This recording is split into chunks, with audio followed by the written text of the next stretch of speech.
buddies, welcome to my channel. If you're new here, welcome, and if you're a returning subscriber, thank you so much for always coming back to the gang. Now buddies, today I want us to talk about a topic that I so feel like it's I don't know about this topic, but let me deep dive into it. We're going to talk about spiritual fathers and spiritual, are they spiritual mothers? I don't know, guys, but we're going to talk about spiritual fathers. I want us to talk to watch this video, and then we'll be back. I keep telling people, spiritual fathers are not necessary. You don't need one. But when you get into things that we call accounts, you realize something. If you own a tuck shop, you don't need an accountant. The moment you start to make it a supermarket, you need an accountant. So if you are just somebody who does not amount to anything, you are low life, low quality, and nobody going nowhere, you don't need a spiritual father. But if you are somebody ready to build something, then definitely you need a spiritual father. My spiritual father. In my invisible checklist, I'm taking this thing. That's it. That's my papa. Now guys, please pause this video and just let me know in the comment section down below, are spiritual fathers necessary? According to Ebert Angel, if you are nobody, if you are just a piece of paper, you don't need a spiritual father. But if you are somebody, if you are a big shot like him, going somewhere to happen, you need a spiritual father. My personal opinion is spiritual fathers and all of that, for me, same goes to godparents. Like with godparents, spiritual fathers, godparents. I mean, when a person declares himself a godparent, all right, they are like with you in God or what? I don't know.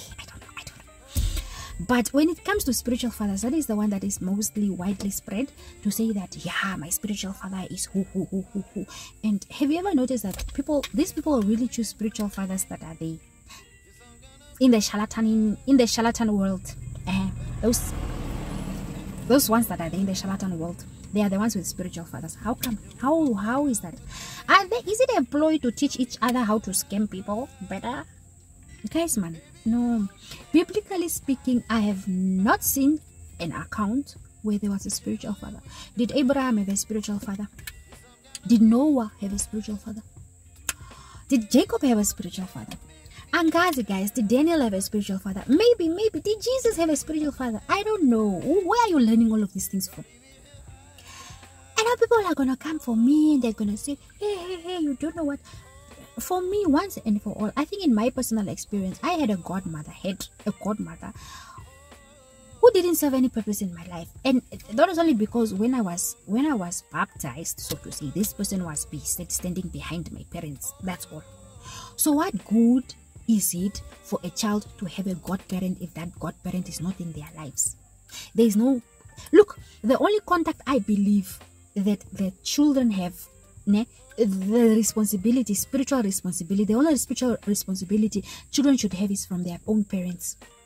Their own parents, which serve as maybe a spiritual covering, what. But then what about if the child's parents are no more? So what are we going to call that? Guys, man, let us not conflict the things of God. Let us not complicate the things of God. Spiritual fatherism and spiritual whateverism, for me, it's a scam. It's a daylight scam. There is no way for you to tell me that. So what about some of us who don't have spiritual fathers? Does it mean that we are papers? We are lost in life? And then Mr. Ebert even comes to say that, yeah, if you have nowhere to go, or like if you are not amounting to anything, then you don't need a spiritual father. So the rest of us, we are nothing here. I'm even here wearing my head covering just to show how serious I am.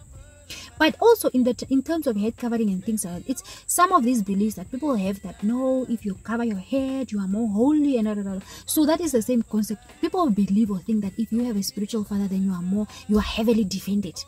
The likes of Mark and the likes of Hubert, they are saying there. Guys, for me, I feel like these prophets just take out things from,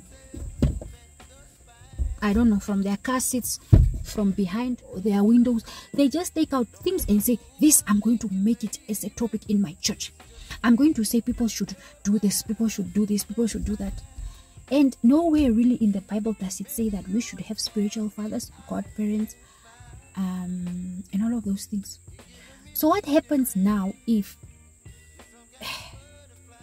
the only connection I have, I'm so, like, I don't know, I'm so stunned at the fact that people still believe in these things. Like, they still believe that, yes, I need a godparent. Yes, I need to be a godfather. Yes, I need to be a godmother. No, guys. I beg to differ. You give me 0. Call me to the principal's office. And I'm going to plead my case there. But in all honesty, I just believe that the concept of spiritual fathers is very much overused. And it's screaming scamish, Nyana. It's screaming scam. Like, why don't you just follow your pastor if you want to follow your pastor blindly, for that matter? Just follow them. Just follow them. Don't even make it worse by making them your spiritual fathers, because it's not gonna end well. What about the day that you decide you're going to leave this church, so you're also going to leave your spiritual father? Please answer in the comment section down below. Until next time, bye.